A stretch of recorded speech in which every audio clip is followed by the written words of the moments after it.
Hi, good morning, everyone. Thanks for joining. Alfie Goodrich, thank you so much for joining Hey, thanks for again. having me. Yeah, you were in episode 3, so back in April or May last year. And what episode are we at now?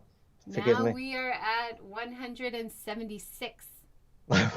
You've been a busy girl, haven't you? Yes, yes, I have. But thank you so much for joining. It's great Oh, you're to, welcome. because Yeah, there were 3 people on that talk, and that yeah. was really interesting. But there was so much that I would love to explore more about your work. So thank you so much for joining again. It's great. Good to be here. Yeah, it was a great show last time, but yeah, I know what you mean. There was an awful lot of information flying around, so yeah, it's nice to be back, and it's always good Yeah. to see you. And we had my son doing translation, so that took a Yeah, little it was bit longer great. too. Yeah, poor kid. The A But good team. training for him. Yes. So since we've talked, how have you been surviving the COVID time? Have you It's been been? good. I It mean, looks like, at the yeah, at the beginning, I guess there was a bit more help for people like us. I mean, there was a stipend from the government that allowed kind of one-time application, and that was very easy. I mean, did that all online. It was just needed some scans of relevant documents and stuff. So that actually, it was very easy to apply for. That came through, I think, in about 2 months. So there was some help. I've got a couple of very good clients who were just kind of waiting for things to get to a point where they could be. For them, it was actually out being out seen to be doing photo shoots because they're quite large businesses which have a big public footprint, like Mitsubishi Fuso, people like that. And it was as much a point of if people see us out doing something during this time, it's not going to be the right kind of vibe, the right kind of optic. But, we were doing everything very safely. But so we did a couple of shoots inside their factory grounds. They have a big factory in Kawasaki.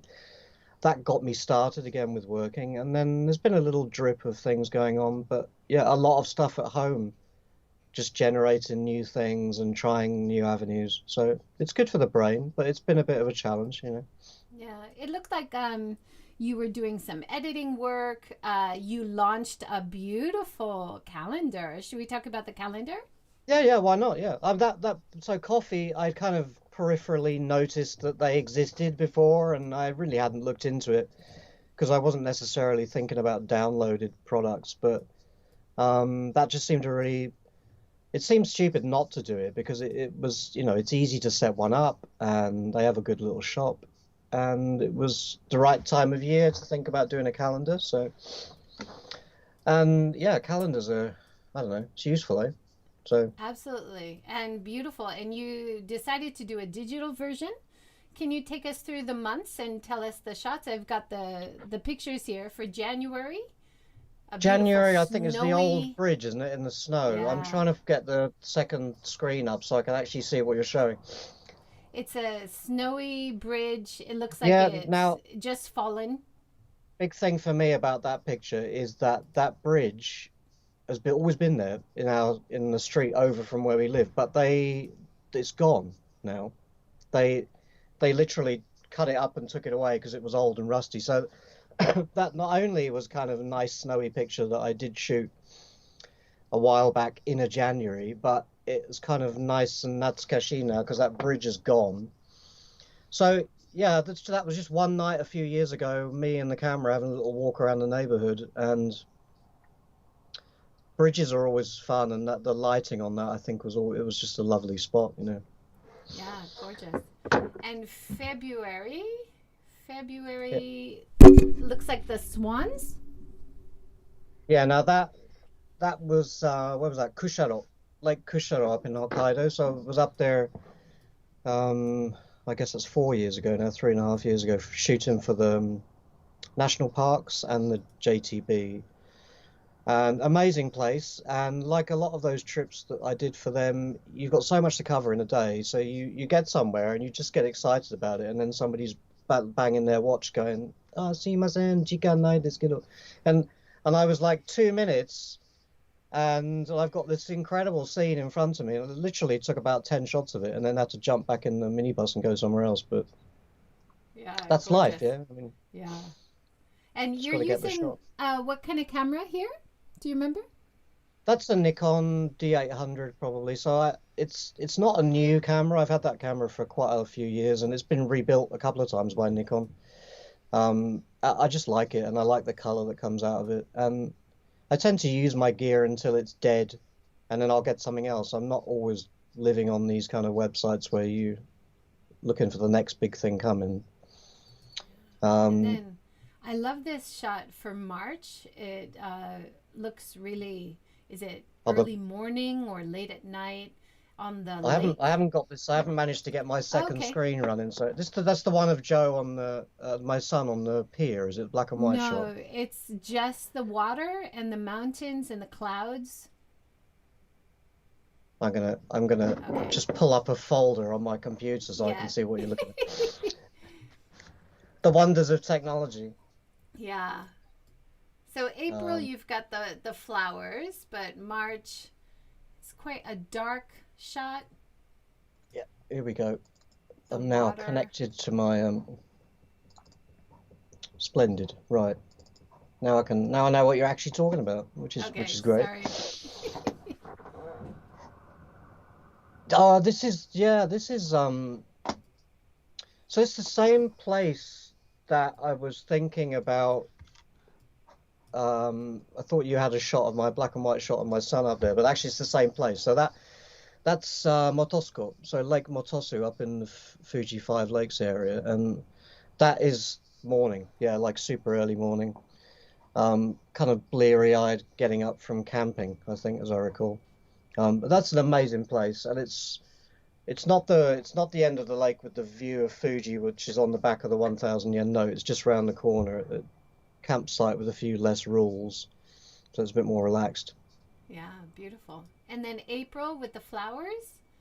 It's Yeah, not sakura. It's the kind of a purplish flower. It's beautiful with that Tokyo. was that was. I mean, a couple of years ago. I don't know if when you've been to Tokyo, you've seen that old Sony building they had on the corner of the crossing in Ginza, which they demolished, and they built a kind of a little event space and stuff there, and the staircase down into the basement they refurbished, but it's still there, so you can get into the station. They had the word Tokyo printed on the side of the staircase and the tree, and just seemed like a really good opportunity to take a picture that summed up Tokyo in cherry blossom time. And that, these are the benefits of always having any kind of camera on me. And it doesn't matter. Sometimes it's the iPhone. That again was probably the Nikon, but yeah, you see things, you just got to take them when you see them. Richard Lovell has joined from Periscope. Thanks, Richard. He said, "How did you judge exposure on the March shot?" Uh, yeah, it's kind of moody, huh? So I'm shooting in manual the whole time, Richard. So um, and really for me, the beginning of a picture, it's I don't want to get too technical here, but we've got three things here, this triangle, like ISO, shutter speed, and the aperture. So really, the first thing is just deciding which one is a sensible kind of background. So 200 ISO is fine for that kind of time of day. And then a shutter speed I can hold still. So those two things are like my lines in the sand. And then the other value I can just vary to get the brightness I want. And here really it's just about measuring with the meter in the camera, the spot meter, just measuring off the bright stuff in my scene and setting the exposure for that. So therefore it makes all the darker stuff go darker, and the clouds in that shot are nice and kind of perfect exposure. But yeah, measuring the bright things then makes this kind of moody, darker shot. So always in manual, and I'm usually always using the way of measuring light in the camera that is very precise and accurate, the spot meter, so I can kind of measure this bit and that bit and that bit, and then do some maths in my head and come up with the right numbers. There's a lot of Are maths. It's good are exercise you for the brain. shooting? Of course, I don't know. Of course, but are you shooting any film these days, or all digital? Not really. I mean, I love film. I mean, I was shooting it since I was 5 years old, yeah, 1974 or something like that. And I did all my own color, black and white developing and printing for years. Um, but I don't really miss it. The cameras I have now, especially like the Hasselblad, it's like an old film camera, but I've got digital back which will go on it. those kind of things, that's the cameras I was dreaming about when I was a teenager, yeah? So, 1,000 shots on a roll of film, black, white, color, whatever you like, no developing, you can see them straight away. There's a lot of benefits to digital. I guess the big thing is that all the nice things about film, that discipline you had, like not pushing the button because it was costing you 50 cents every time these things slow you down and they make you more, the editing kind of happens when you're out. Yeah. Okay. I won't take that picture because I don't really want to waste the money on it, but you can give yourself that discipline back with digital. So I think it's just a mindset with digital. You have to kind of imagine you're shooting film. So I've got a few films in the fridge and I've got them kind of tucked away for a project at some point, but I'm not a daily film shooter. Mad props to everybody who wants to do that now, and I think it's great, but it's not for me anymore. Kind of done that. I think this might have been the shot you were talking about before, July, Ah, black and yeah. white with your son on the pier. Yeah, I mean, again, so basically that's the same background that was in that March shot. We go there camping, I guess. We try to go every year. This year, obviously not. But I have had friends who've been down there because the campsite, whilst it hasn't necessarily officially been open, the guy's very chilled, and if it's only one or two people, then he'll let them camp on the beach. And you can't really get any more distance than out there. So, but this was, I guess, yeah, maybe 3 or 4 years ago. That pier is just a great place for the kids to go and run and jump in the water, and I can't remember. I think that was probably morning again, judging by the clouds. It's just a nice spot, and that was a lens that I just got from a Chinese manufacturer who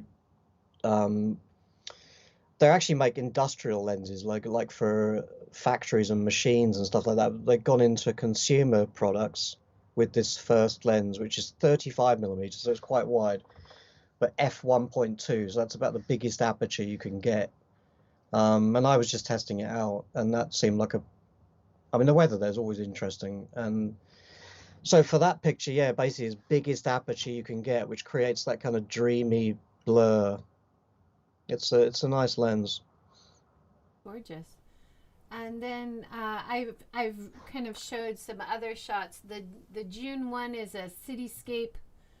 Yeah, now that is a great for anybody who amazing. has a wish to get up somewhere high in Tokyo that isn't the normal usual suspects of Shibuya or Shinjuku or places like that. This is out in Ichikawa, out on the Chuosobu line, so the yellow line, and it's, I guess, I don't know, 3 or 4 stations past Ryogoku, Kinshicho, somewhere like that. And there's a really tall building right outside the station called the I-Link Tower, and it's like 40 something floors, and there's nobody there ever, like on the top floor. Tripods, I mean, it would be easy enough to have a tripod. There's no space issues, but it's the usual silly rule of no tripods. But there's a big kind of, you're outside, there's kind of wire or what have you, glass panels, but it doesn't interfere with your photography. And there is a kind of like a windowsill type thing, which you could put one of those little tiny bendy tripods on, but the view is stunning. You basically looking back across the river into Tokyo, and you get the Sky Tree, Shinjuku, and in the background, on a good day, you get Mt.Fuji, and it's just a really nice place to go and hang out because you could be there on your own almost every time. Let's go to. I've got a few favorites on there. Yeah. I'm interested to see if you pick one. August. The festival. Right. Yeah, the festival. You won't see this scene during coronavirus, I imagine. No, and the interesting thing about that festival was that was summer of 2011. So that was basically the population of Tokyo in my neighborhood beginning to unwind after what had been a extremely stressful year. When, in a year in which, you think back to the Sakura time in 2011, you've got God bless him, I don't miss him, Mr. Ishihara saying, you know, don't go out and celebrate. It's kind of rude or against, you know, good feeling or whatever. It's and people have just been through this enormous happening. You know, obviously Tohoku and Tokyo is, you know, completely different result, you know, from that disaster. But people here needed to let off some steam, and I think by the summer they felt that they could do that. And that festival it doesn't happen every year, but it happens in a nice local shrine here, and it was quite poignant. Yeah, people out for the first time feeling like they were allowed to enjoy themselves. Ah, great. You can feel the energy in the photo. I love that I you've mean, captured the it's, you know, expressions. great energy. The light there is always so good. It's kind of up on a little bit of a hill outside. It's not far from Shinagawa. It's on just off the old Tokkaido road. But yeah, amazing energy, and there was just an extraordinarily unique energy that summer because of what had happened in the spring. But that's one of quite a few pictures that I've been re-editing recently. So obviously this whole stay-at-home thing's been really useful for spending some time on the computer and going back through pictures that I haven't touched. And you know, that's one thing. I guess that's one thing with film that you did more of. You shot your pictures, either you developed them yourself or you sent them to a lab, and there was this time gap in between shooting them and looking at them, which is good. And that often doesn't happen with digital because it's all in your face straight away. So it's been good to go back through hard drives and look at old pictures. And it got me, I rekindled a relationship with a software company whose software I'd used years ago. And so that's been really good for my brain, just going back through old stuff, re-editing it, repurposing it. Yeah, that's a great use of time. The September shot on also Mount Fuji behind, is that the same lake area? It's gorgeous. No, that's where is that? Yamanaka. So Lake Yamanashi, Yamanaka. That is a spot I've been to loads of times in all seasons. But that particular day, I'd slept in the car on the beach because I was location scouting it for Mercedes AMG for a shoot. I was actually location manager on that shoot, not shooting it. So I needed to see it at sunrise.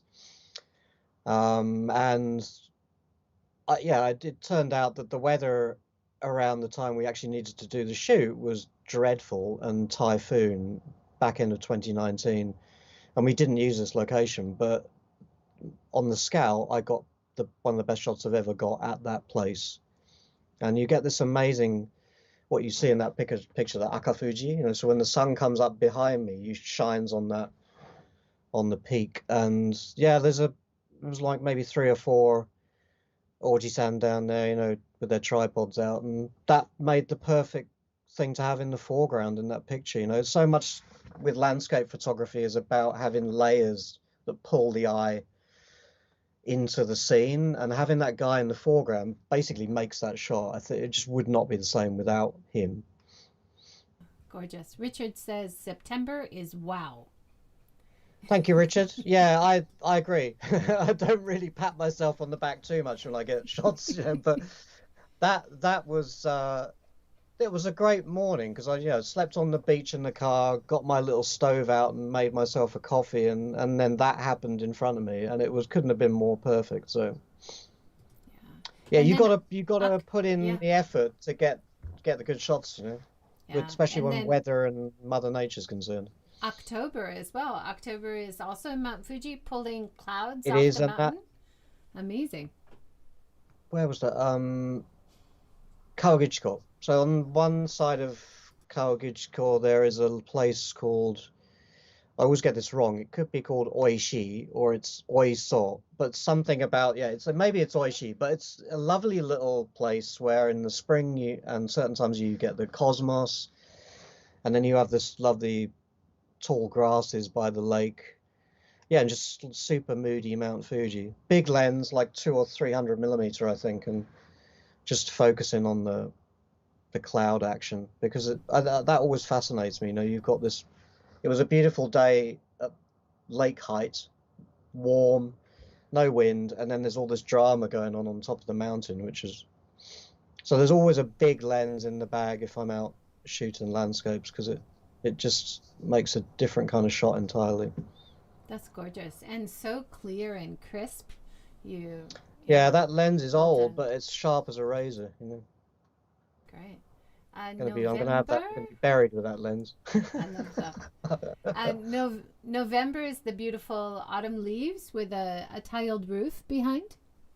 Yeah, that's Todoroki.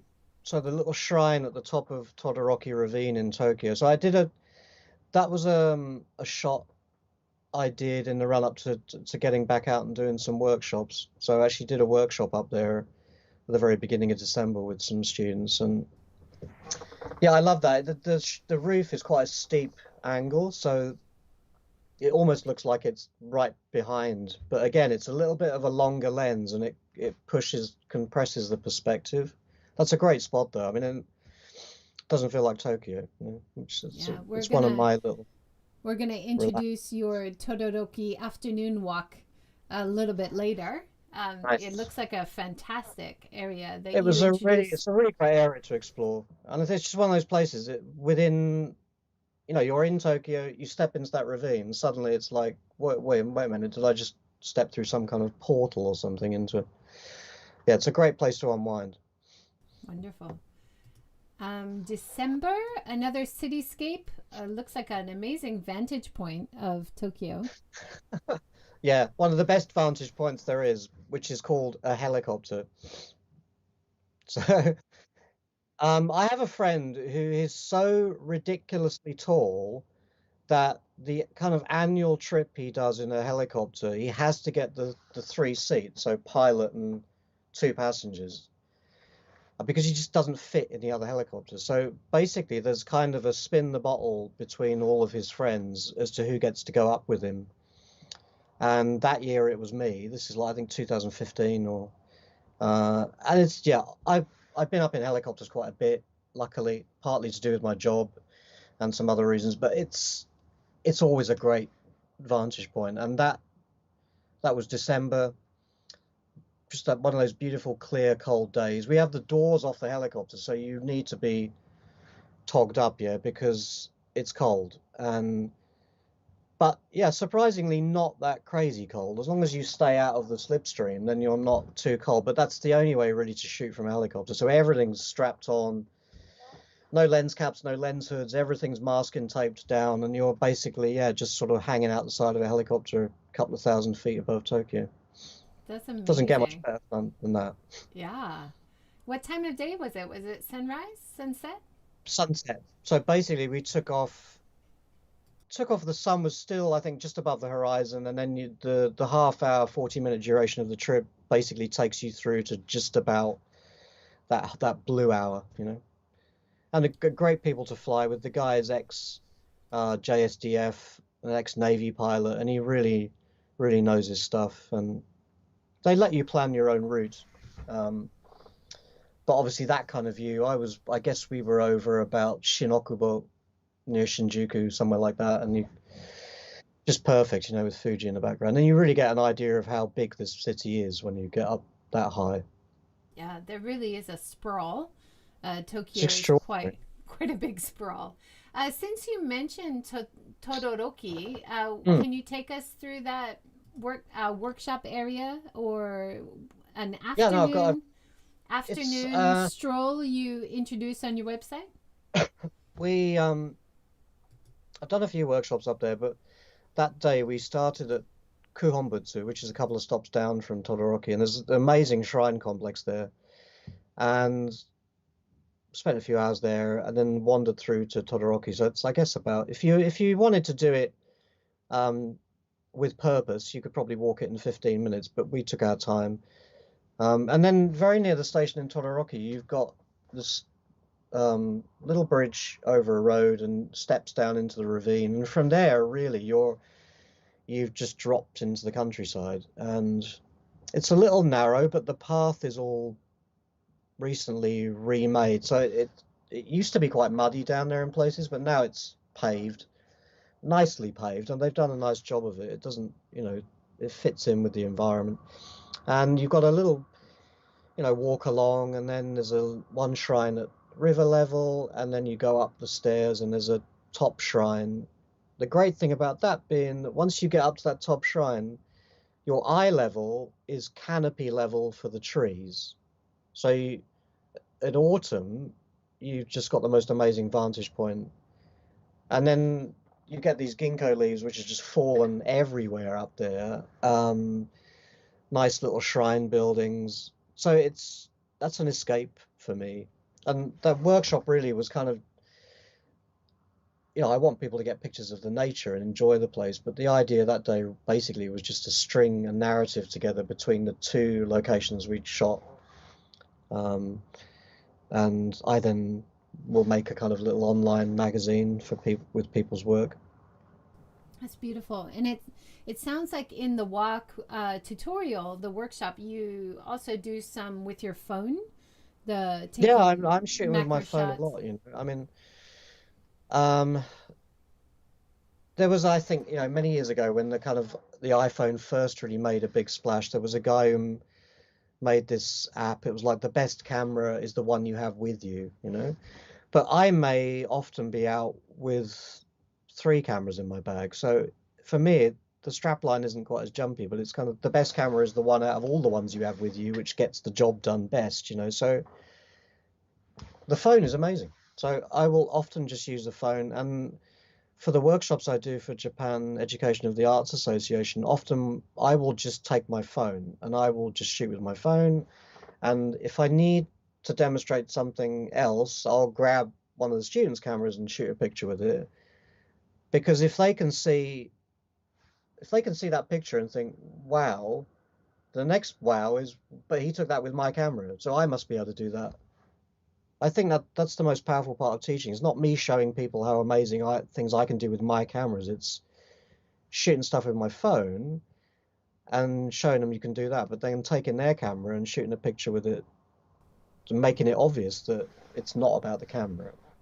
You demystify the art of photography a little bit, right? Well, I mean, there's no magic wand to any of this stuff, So they're part of it is a gift, I suppose. Some people are imbued with a bit more creativity or the eye or something, from birth. I don't know how that works, but then there's a lot of hard work and practice, and then just learning how to squeeze the most out of each piece of equipment, and it's driven by the eye. It's eyes, that's what it is. But the gear is important. I mean, there's a lot of these kind of cliches you get, you see online. Oh, it's not about the gear. Well, until it is, there are times when it is exactly about using a specific piece of gear to get the job done. But it's never all about the gear, and it's never all about any one thing. It's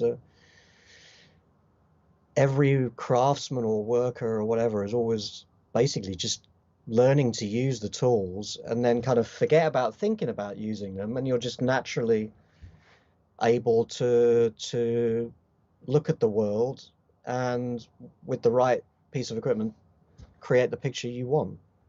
Yeah, great. Another really interesting walking tour you have on your website is the Tokkaido Road in Shinagawa Yeah, on that's New kind of Year's. my neighborhood. Yeah, so I guess when I moved there, that was the first place I started to explore because it was right outside the front door, and I like doing it at New Year often because they have that nice Shichi-Fukujin, 7 gods of good fortune walk. But at any time of year, it's good, and it's doesn't really matter when you go there, what time of day. It always kind of feels oldie worldy and quiet. It's a relaxed place, and there's a canal along there which often I will go to just to sit and chill and stretch my eyes. But yeah, typically for a workshop, it's just a really good one for anything almost, narrative photography or textures or old buildings, or there's pretty much one of 20 themes you could squeeze out of that walk. Give us a little insight. What do you mean by creating a narrative on a photo walk? So yeah, I guess all of us who have social networks and whatever they may be, especially when you look at something like Instagram, we're typically posting one picture at a time. You know, I mean, we may post a couple or three on Twitter and Instagram, you know, some years into its development allowed you to post multiple pictures in a set. But to begin with, it was only square and it was only one picture at a time. And that was the Instagram I used to like, you know, it forced me to shoot squares. But the thing is, yeah, we're posting single pictures. So they're not connected in any way. So narrative photography, I would say, is basically just trying to tell a story with pictures. Because I'm not sure that one picture can't tell the story. It can tell a story, but to tell the story, you need either words or other pictures to create a narrative. Because if I shoot one picture and put it online or put it in a magazine, people could look at it and they're bringing their own interpretation to trying to figure out what the story is of that picture. If you put other pictures with it, you're able to create a more connected narrative. So I guess that's, and in basic terms, you know, when I do these workshops, you want people to have fun. So you don't want to load them up with things to do, but it could basically be, okay, we are going to walk from A to F via B, C, D, E, and E. And I just want you to tell a story of doing that walk. But the big thing is, yeah, helping people understand that making these pictures connected, not just by a story, but visually. So the way the lines might work in a picture or the composition, so that for them to understand that if they were seen in a magazine, and this is why I make these online magazines for the students, you have a visual connection between the two pictures that you don't get when you're just posting single images online. It's kind of something in isolation. So yeah, getting people to tell a story with their cameras, that's all. I've moved on to these amazing shots in Chiba. Oh my word, Kisarazu? yeah, that Oh, sunset place. Yeah, and beautiful. I've been out there a few times, but towards the end of 2019, I took a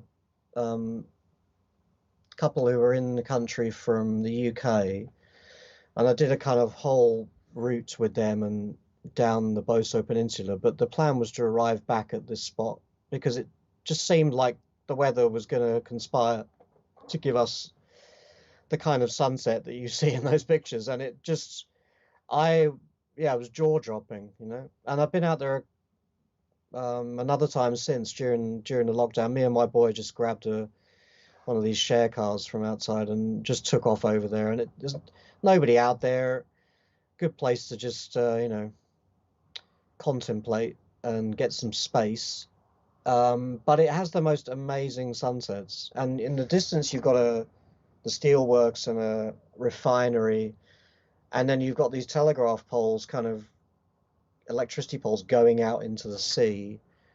And it's right next to JSDF helicopter base, so you often will get the helicopters coming back at sunset time because that's their kind of end of the day.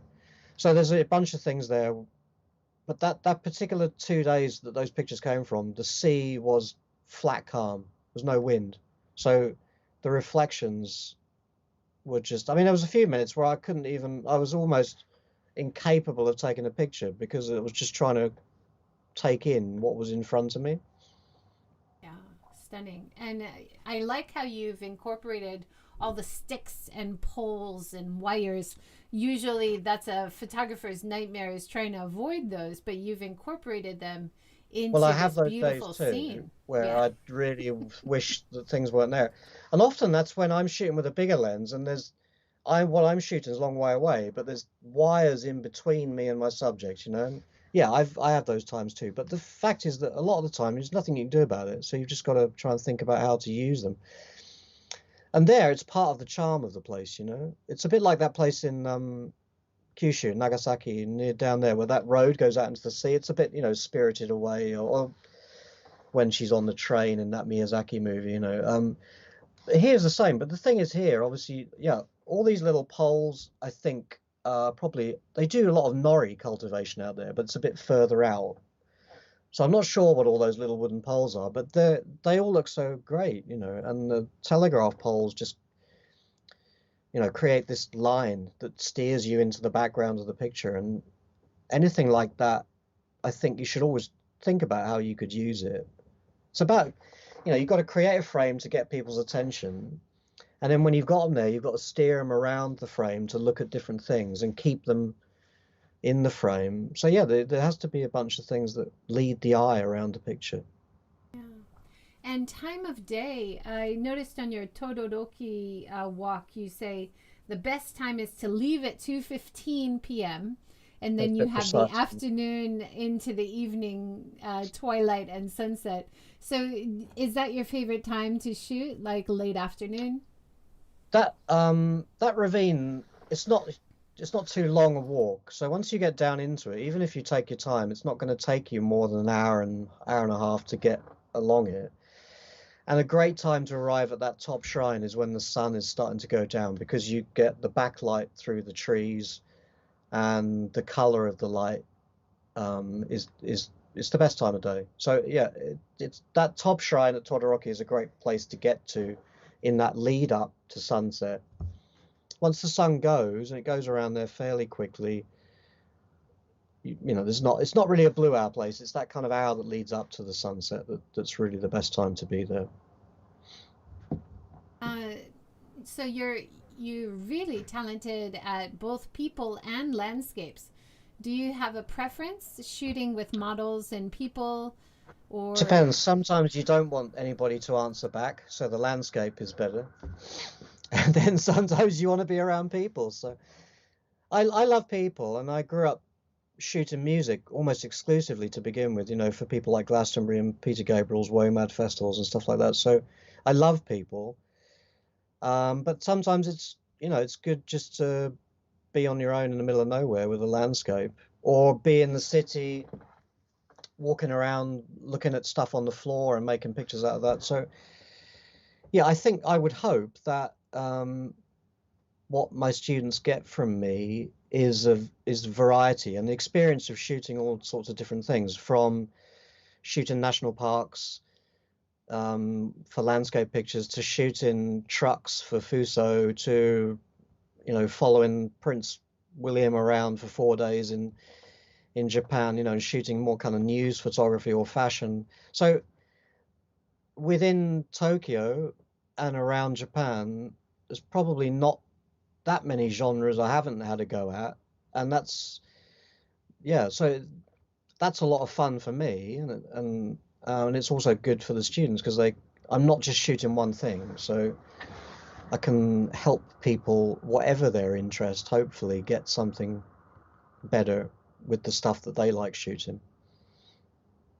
been able to do any photo walks during the coronavirus? It seems like something that you could do because it's possible to social distance, but of course Yep. everything is kind of on pause mostly. So I have done a few, and I've done a few with small groups basically. And at the first ones I did were kind of June, and that was probably the earliest I felt like doing. I probably could have actually physically done it before that, but excuse me, being out with a group of people taking pictures just didn't feel right. Bit like going back to that feeling of post tsunami Japan, where being out visibly enjoying yourself didn't seem morally right, you know. So I think being out in a group of people and taking pictures and kind of enjoying Tokyo didn't seem to sit well much before June for me, you know. So, but yeah, it's possible. Even one to one or a small group, keep distance, you're outside, keep a mask on. There are obviously challenges with shooting in a mask with glasses, as I do, but you steam up a bit. But yeah, I've done a bit of it. People have wanted to get out and just get out the house, and we can find somewhere away from the throng and yeah, have a responsible walk and take some pictures, and it's good for people's soul, you know, and it's just good for the stress levels to do that. In the last talk we had, you talked about making the normal look spectacular and appreciating what is around you. And Yeah. I think your workshop photos that you shared from Nakanobu Togoshi and Yeah, yeah. Sumidagawa, they're really like usual scenes of Yep. backstreet Japan. But the way you've been able to shoot them and showing the patterns and designs is just gorgeous. Thank you. I'm glad you said that, because for me, really, that's photography for me is about the real skill is making ordinary look extraordinary. And, I think to a certain extent, put anyone and a decent camera with a few skills in front of something extraordinary, and they probably pull a good shot out of it. But for me, the real skill is, yeah, looking at those things most of us walk past every day and taking an interesting picture of them and turning it into something completely different. It's good exercise too, because um, there's a lot of photography which is about patience. This kind of photography is more about curiosity. Yeah, it's about trying to sort of tap back into that curious child that we all once were, you know. And I think learning to get in touch with that side of ourselves, because it's all there, we've got that going on. It's just a question of tapping back into it and shooting simple things like stuff on the floor or textures, or making a creative artistic picture out of something that 90% of people would walk past. That's good exercise for the brain, and it's satisfying as well. And I'll often get into great chats with Japanese people in the street, because I'm pointing the camera at stuff and they're like, what are you taking pictures of? And you show them, and this is the great thing about digital photography, you can show somebody straight away. And I've had a couple of amazing encounters with people where, the old lady says, I've lived in this street for 65 years and I've never seen that before. And that's a really amazing connection to make with somebody. And yeah, shoot it out doing a workshop, which is the world above my head. That was kind of the theme. So we're basically taking pictures of stuff. And I was taking this picture, and this old lady, same kind of thing, said, what are you looking at? Showed her the picture, which was basically just like 4 buildings and the electricity wires, like a junction over the top of this road junction. It was just a nice shape. She wandered off, and I looked around the corner, and she was at the traffic lights down the road, waiting for the lights to cross with her shopping bags. And she was there like 10 seconds, and then she looked up. And I felt great, because through that simple interaction, I was able to tune that lady into another layer of life in her neighborhood that she hadn't looked at before. Showing 3 of the photos from your workshop here, back of a van with a shutter, Oh yeah, moth on simplicity. some wood, the design of pipes and an air conditioner unit. Yeah, Just right. do you get your students to think about angles and lines and framing? That day we were out, it was a day of 2 halves. So the first half of the day was um, shooting in black and white. And that allows you to concentrate basically on line, shape, tone, form, and you just don't have to worry about color. So yeah, digital, amazing, all these different things you can do when you go home with a computer, but setting the camera to black and white allows you to think in black and white, which then allows you to see in black and white. So you can start to, okay, I won't shoot that because it's all about color, and I'll concentrate on. So yeah, you end up looking at simple compositions, and like the back of that van and the pictures you've got there, they're extremely simple things, but it's all about lines and shapes. Um, so And yeah, we timing, literally right? just give people a little bit of an idea, and then let them get on with it and answer any questions. But yeah, black and white is a wonderful way to just peel away a whole layer of life and concentrate on something else. Of course, a lot of photography is about timing as well.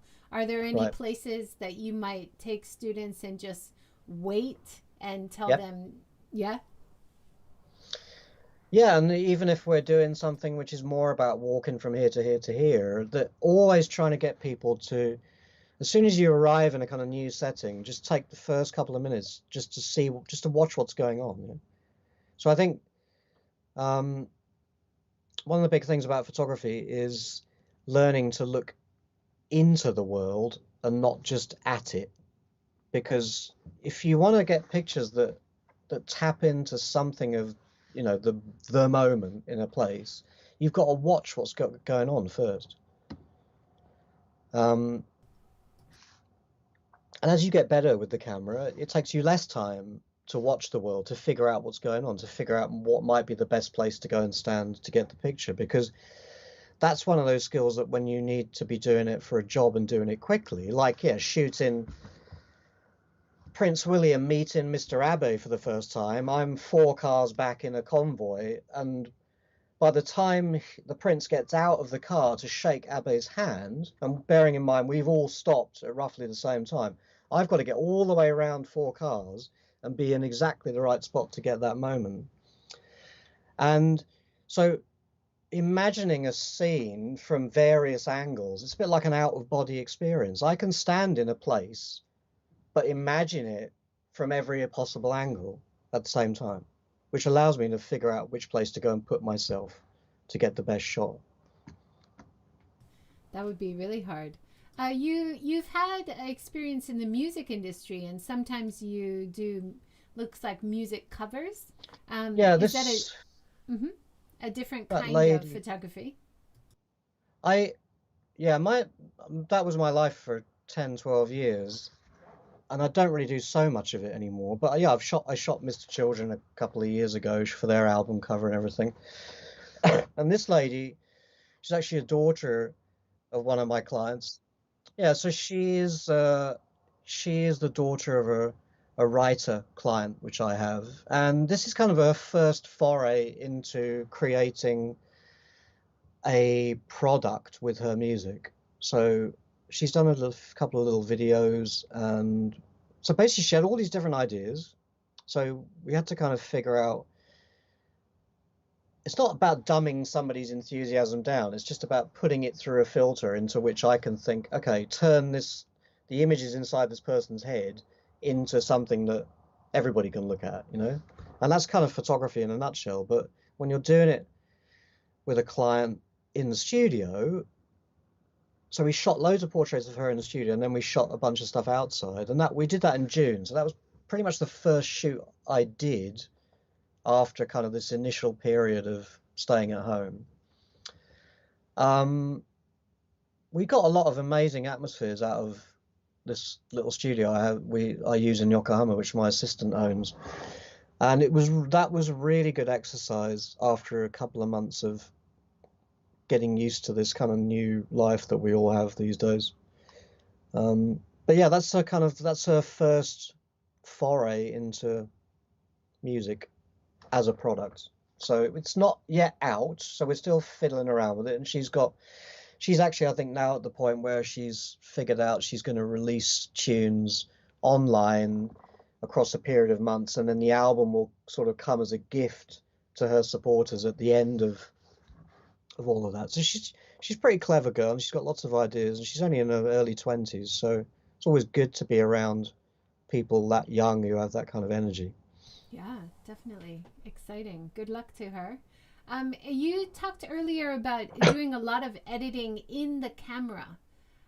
Is there a lot of after shoot editing that you also do? Could you give Yeah, it advice depends, to I people? guess. Mm-hmm. Yeah, it depends on what the client wants. So if I don't tend to take clients who require like a zillion hours of Photoshop on their stuff. Now, what we've just been talking about with Hannah, that was probably some of the most editing I've done on the computer, shooting something in the studio and knowing how I wanted to use it afterwards, but it was going to look very different to what it looked like in that room. But yeah, every client has a different need. So often I'm using like the live view on my camera and the white balance, like in this Kelvin setting, which allows me to set a kind of specific color temperature of white balance.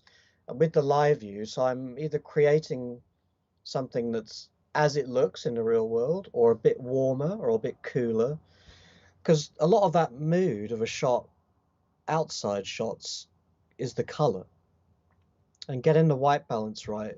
So that's often something I'll use the live view, like the preview on the camera, and just dial in the color that I like, or the one that fits. So I'm trying to get it as right as I can in the camera. So I think, yeah, for want of a better way of explaining it, there's a huge difference between shooting and thinking, "Oh, stuff it, I'll fix that when I go home," and shooting with, okay, I've got this 90% right, and I know exactly how I'm going to finish it when I go home. Those two things are extremely different. So I'm pre-visualizing everything of the final product, as much as I can. And I'm pre-visualizing all of the post-production skills I've got, like, okay, which filters in Photoshop work. That's all in my head when I'm taking the picture. So I know how to take it to mean that I don't have to spend 3 hours on it when I go home. So 5 minutes, 10 minutes in Photoshop, and I'm bored to death. Yeah, don't really want to be spending more time than that. And it's so impressive. And then to see how you're very good with the technical side of it, but also very good with the planning and interacting with the models to get them comfortable enough to give you the shots that you want.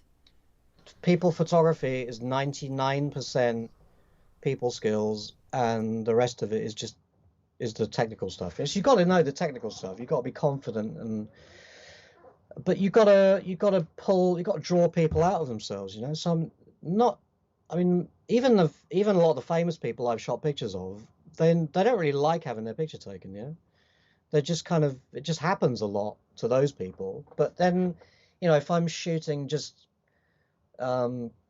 company employees at a pharmaceutical company or something, and just trying to get nice portraits of them. These are people who are just normal people, yes. They're not used to having their picture taken. They're not used to having lighting or all this kind of.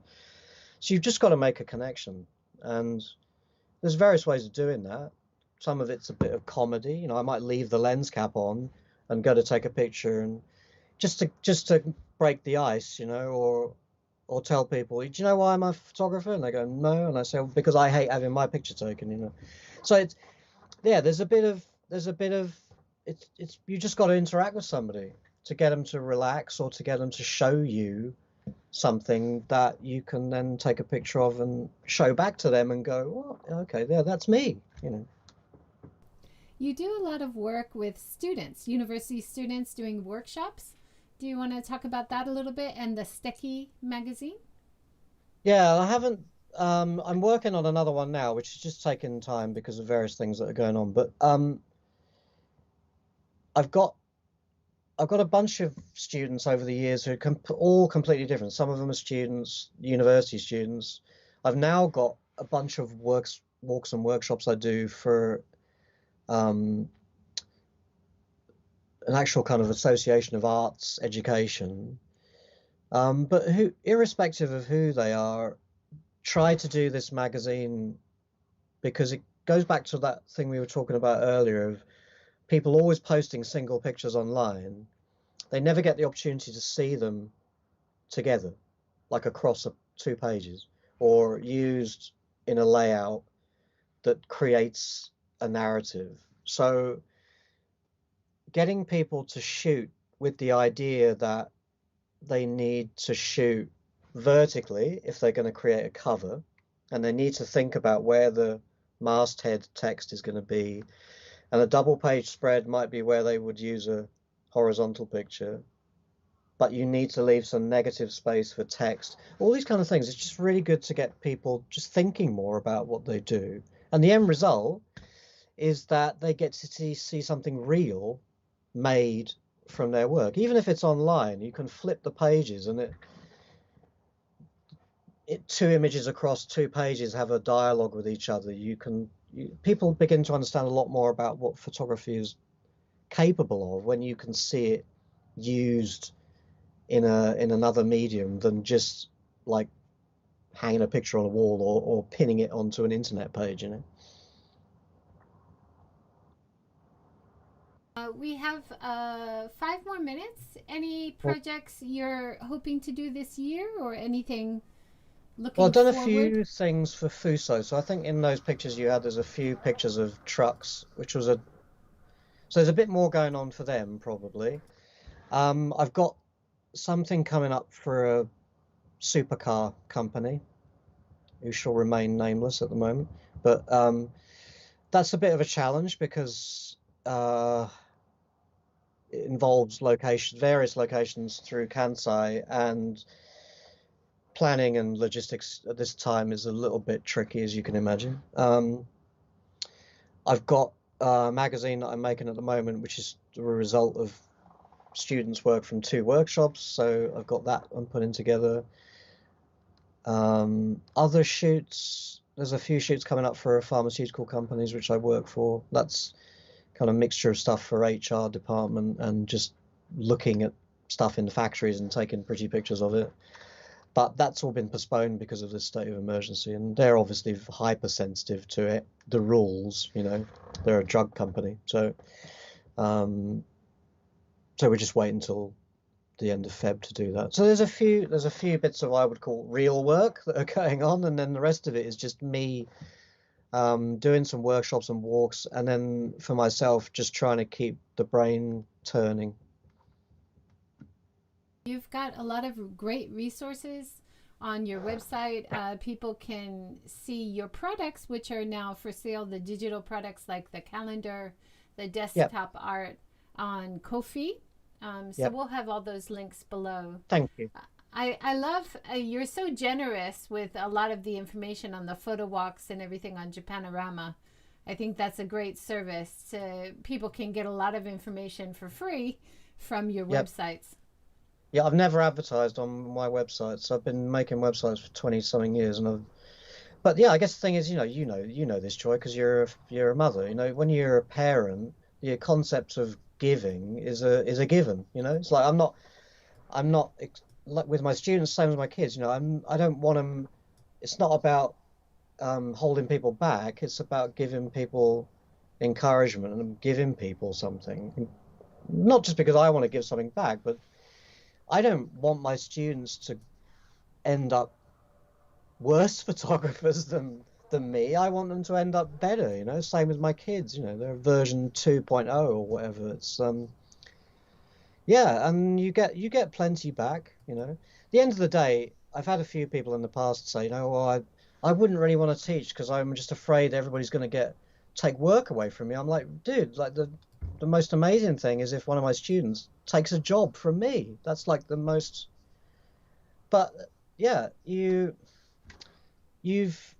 more you put out, the more you get back. You know, it's very simple, and it's just nice to help people get more out of their hobby. And I like showing people my city and the country I live in, and that's about as complicated as it is. Well, you're doing a great service and helping people capture their life and their moments so beautifully. So thank you for all the great work that you're doing. Oh, thanks for giving me a chance to talk and show some of the work. Yeah, and it's nice. It was nice to see which pictures somebody else picks out. You know, that's always good. Oh, so many. I don't know how you did your calendar. I don't know how you chose only 12, because there's so many beautiful, amazing photos that you've taken over 10 years in Japan. Yeah. Right? Well, you know, there's always other years to do calendars, so I'm just going to have to keep doing that now. That's right. Yeah. Richard said, thank you. Excellent, man. Yeah. Thanks for being here. Yeah, and thanks for the questions too. It's good to have the brain teased this time of the morning, you know. Yeah, that was excellent. And people can find you. Where's the easiest place? On Japanorama, I guess, if they want to get in touch? Japanorama.co.uk or alfiegoodrich.com. Alfie.photography is also a URL that goes to there, so that's pretty simple to remember, even for somebody like me.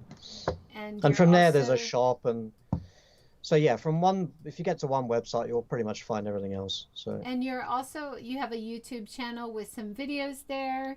Yeah, if I people do. want to That's a see? bit of doodling, really, at the moment. But I'm going to do some more with that this year. So the few videos that are there is me making some music and putting some pictures together and stuff like that. I So love the one of Shibuya Crossing and how it's easy for people to get stuck in the middle of the crossing. that's actually a Ginza, that one. Yeah, Oh, was that Ginza. Ginza? Yeah, Okay. yeah. And I just happened to be there one day, and the first time I'd seen somebody get marooned in the middle of the crossing when the lights changed color. It was interesting. Yeah, that's crazy. And I wanted to ask you this when you were in the helicopter. It must have been so hard not to try to juggle between video and photography I because, didn't even bother with video, right? Because you don't because want to drop it. two cameras on and you want to be juggling is not the word to think about when you're in a helicopter yet. So yeah, With it's the just doors stay open. focused. Yeah, so one wide-ish lens, one long lens, that was it. And then you can get all the details you need. But trying to do too many things, you're just going to end up not getting good anything, you know. Yeah, well, that's great. And hopefully, with the new Seeking Sustainability live workshop series, we can do something together as well. Yeah, 2 hour very interested workshop. to hear about you doing that, and Yeah, I'd be fantastic. delighted to get involved in that. Great. So stay tuned. If you're interested, have a look at inboundambassador.com workshops. And that's a new initiative just started this year. So thank you so much, Alfie. Thanks for all your Oh, welcome. insights. That was Thank great. you. Tomorrow, 1 p.m., we're talking with Byron Nagy and Jacob Reiner about reinvigorating the rural areas through real estate and remodeling Akia. So join us tomorrow at 1. Thank you so much, everyone. Have a great day. Bye.